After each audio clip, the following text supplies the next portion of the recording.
Alrighty, Hedley Thomas joins us again on the run home with Joel and Fletch. Hedley, how are you, mate? Mate, I'm great, and thanks for having me. I know that my friend Madi Walsh has been on before a couple of times, actually. Your audience loved hearing from Madi, and she's been a great colleague to work with, and she's kindly allowed me to sort of step into her shoes tonight. Now, Hedley, before we get into the Bronwyn podcast, I'd imagine you'll be a Titan supporter. Yes, Okay. I definitely am, but I got to confess, I'm not up with all the player moves. No, that's fine, and but you know who Daly Cherry Evans is, so there's talk that he might go. Well, he not go back, but he was there. There was talk that he was signed 10 years ago. He might go back there. So fingers crossed. DC might be living on the Gold Coast. That'd be pretty controversial. I'm potentially wading into very dangerous territory here because my sister Rebecca will say, "Why don't you just shut up and stick to what you know?" That's right. But my recollection is that he was a very bad word those years. Yeah, there's a lot of water under the bridge. Yes, it is. But what about this, Hedley? So the Bronwyn podcast, we've had you on before, but the podcast keeps going on with updates, etc. Can you just give us the bullet points for those who don't know anything about the Bronwyn story? Yes. For those who don't know anything about the Bronwyn story, it's a story that goes back to 1993 and Lennox Head, when it was, compared with now, a pretty sleepy coastal community of very committed surfers. And Bronwyn and her surfing-obsessed husband, Jon Winfield, were living there with two little girls, one of whom was Bronwyn's from a previous relationship, and another daughter that they had, that Jon and Bronwyn had together. And most people in the community were really fond of Bronwyn. Jon was a local bricklayer, a little harder to get to know, very quiet, had some particular personality habits that went to sort of OCD type issues, and people with issues like that will probably have some qualifications of how exactly that manifests. But Jon was fastidiously tidy and would become irate if other people were in the house, his house. That wasn't the biggest issue, though. Jon and Bronwyn were unhappy together. Bronwyn wanted to leave the marriage. She decided that she would separate from Jon. She went through that process, saw a solicitor, was given advice on custody, on control of her children, and on also, what would happen in the event of divorce with property settlement and so on. She was due to have a second appointment with her solicitor on the Monday. On the Sunday evening, her husband, Jon, by then they had been estranged for about 6 or 7 weeks, so they were living apart. Her husband, Jon, flew up from Sydney, where he had been working on a house in the Sutherland Shire, building it, and went to the house, and that was the last time anybody saw Bronwyn alive.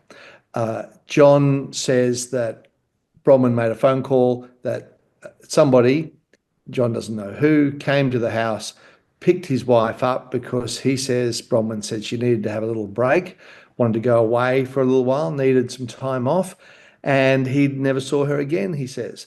Now, people who knew Bronwyn said that was preposterous. Bronwyn was determined to maintain custody and control of her children, and she didn't leave her kids unexpectedly.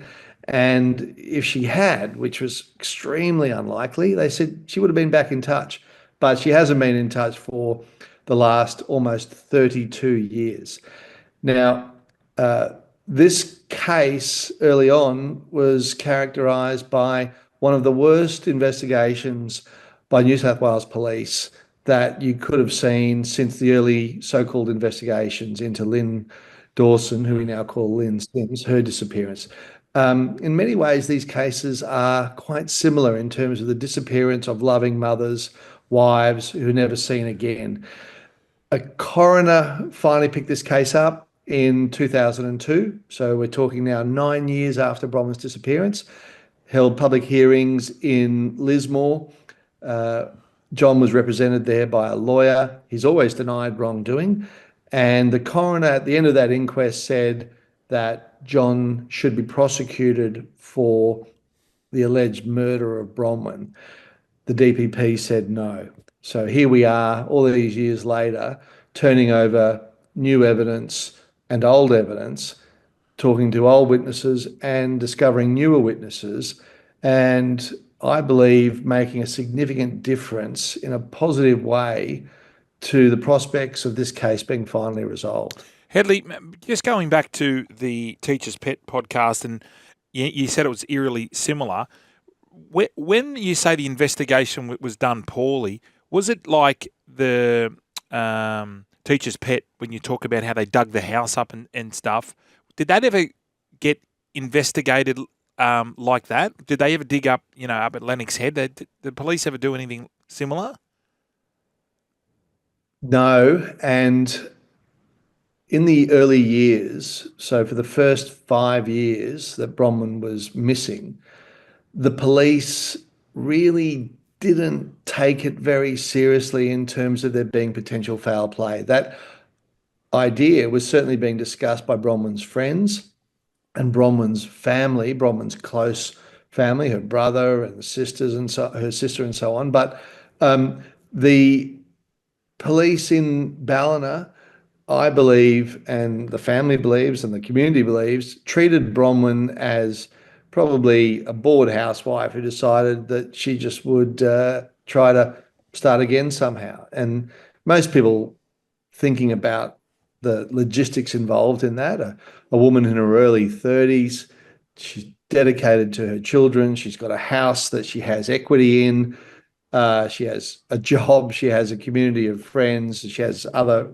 related family. Just regard the idea that you suddenly on a Sunday night take off with a handbag and nothing else, and no savings, and stay away for the next 32 years. Most people regard that as a ludicrous kind of scenario. But that is the scenario that police in those early years took seriously. And unfortunately, when that happens, when you're not considering the most likely scenario, which is that Bronwyn's met with foul play from either person closest to her or from someone who purportedly picked her up, then the potential clues to the foul play become harder to find and develop. Hedley, last time we had you on, Jon Winfield, he was still living in Lennox in a very, very small, quaint community. Is that still the case? It is, and Jon still goes for a regular surf. He's still seen, around the traps. He's regularly on his, footpath, looking after his house or a house he's recently inherited from a neighbour who had mesothelioma from asbestos exposure, and he's certainly not gone into hiding or attempted to flee or anything. I mean, I think that many people would probably want to just get away from what must be a bit of a pressure cooker situation at times in a small community where everyone knows you. And a lot of people now have listened to this podcast and followed the reporting on it. The community, as you know, it's not huge, and the surfers in particular, they're connected. They might not share barbecues with each other every Sunday, but over a number of years, and Jon's been there many years, the locals know each other. They see each other on the beach, in the waves. They're discussing conditions regularly. And so it must have made for some awkward conversations with Jon, who before the podcast was nicknamed behind his back Jon the Murderer. That's what they called him. Now, I have to stress, he's always denied he's had anything to do with this. He says she got picked up by someone that she telephoned on that fateful Sunday night in May 1993. It's got nothing to do with him, and he doesn't know why she hasn't been in touch since. But the community has followed this case with increasing interest, and I think they want to see a result too. Can I ask, sorry, Brian, can I ask you this, Hedley? So for people who want to get more across this story, bronwynpodcast.com.au is the website, bronwynpodcast.com.au. From your point of view... Sorry, I don't think it's got the AU. I think it's just bronwynpodcast.com, that one. Okay, bronwynpodcast.com, bronwynpodcast.com. Now, what about your side of things, Hedley? Like, have you been inundated with people coming to you with potential solutions, those sorts of things? Absolutely. And, that makes it hard. Well, it makes it hard, but it also makes it worthwhile, because what we find with the podcast, in a way that I've not experienced in any other type of journalism I've done, is a level of public participation and willingness to help, to offer information. People who see Jon around the community, who hear things about what Jon's up to, they email me, they contact me through Facebook as well, and they say, look, I don't know if it's relevant, but I just heard this, or I just heard that. And a lot of that kind of information, I don't take much further. It just is a bit of an update really on things. And I'm not trying to stalk Jon. I've never bounced him. I've, offered him opportunities to tell his side of the story, which I'm really keen to hear, but, I'm not going to go and ambush him.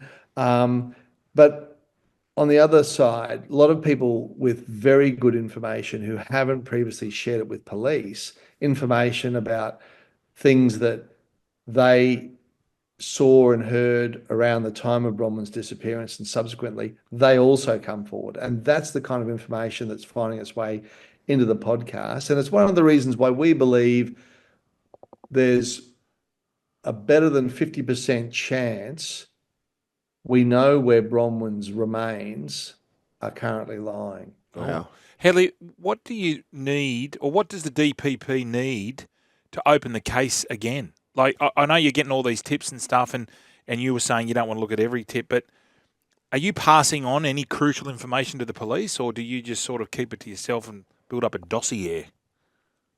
Mate, it's a bit of both. When the police ask me for specific information, I am only too happy to share that, to provide that by email or whatever. And that has happened. And that will continue to happen, I hope, if the police hear something on the podcast that they want to know more about. For example, a witness I interviewed who said she saw she saw what she believed was a woman's body wrapped in sheets being driven in Jon's car, being driven by Jon on the night Bronwyn disappeared. We ran that very extensively after checking it out thoroughly. This woman was a retired nurse, very credible, a near neighbour, and her story hadn't been told before, even though she tried to tell police in the past. The police, naturally enough, wanted to know, could they have the original audio files, my original interviews, both audio and video of her and of other people associated with that sighting. So I passed all of that on, and we're not going to stand in the way or withhold anything from police that's relevant in that regard. But at the same time, I'm not collaborating with police. Right. I'm doing my work independently. They're doing their work independently. I don't know what they're doing in their own investigation that they've restarted as a result of people coming forward in the podcast. They don't tell me, nor should they need to tell me. And, I think that that's appropriate. We have to do our jobs separately, but when it's in the public interest for the police to know something, I'm very keen for them to receive information that's come to me from informants, subject to me observing all the usual journalistic ethics and rules around confidentiality and so on. Right. So the 50% chance where the location is, are the police aware of that location? Yes, Okay. they are. And what we've also told the police is that since we found out vital, I think very crucial, important information about this site, and I'm happy to share it. It's a building site in the Sutherland Shire. Well, it was a building site 32 years ago, but now it's there's a 2-level, very nice residential house on there. Wow. It's been a family home for 3 decades. This is the house that Jon was helping his friend Glenn Webster build back at the time Bronwyn disappeared. And our view is that, and it's again picking up the police case that Jon has a lot to answer for in this case. Our view is that Bronwyn's body was driven to Sydney in the back of the Ford Falcon in this rushed overnight trip that he made, and that the next day, on the Monday after lunch, he went out to the building site, which was deserted in an isolated area, relatively isolated area at that time, now very built up. And we've since discovered from the local council documents that show that at the time, at that time, a concrete pour was imminent. And the council inspectors had been out, they'd signed off, everything was prepared for the garage slab and a patio slab to be poured.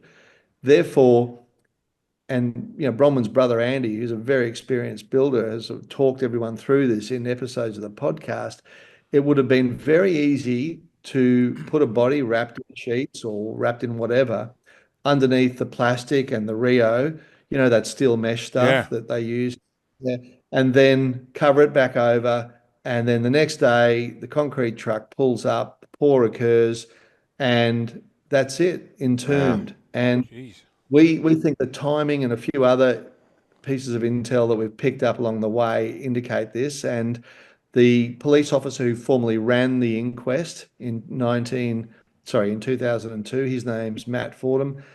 He is now deeply suspicious of that site, as is the former detective Sergeant Glenn Taylor, who ran, a really solid investigation after the initial hopeless one. He said if he had known what we've discovered over the last several months, if he had known that back in his investigation, he would have sought an order from the coroner to have that site searched, dug up.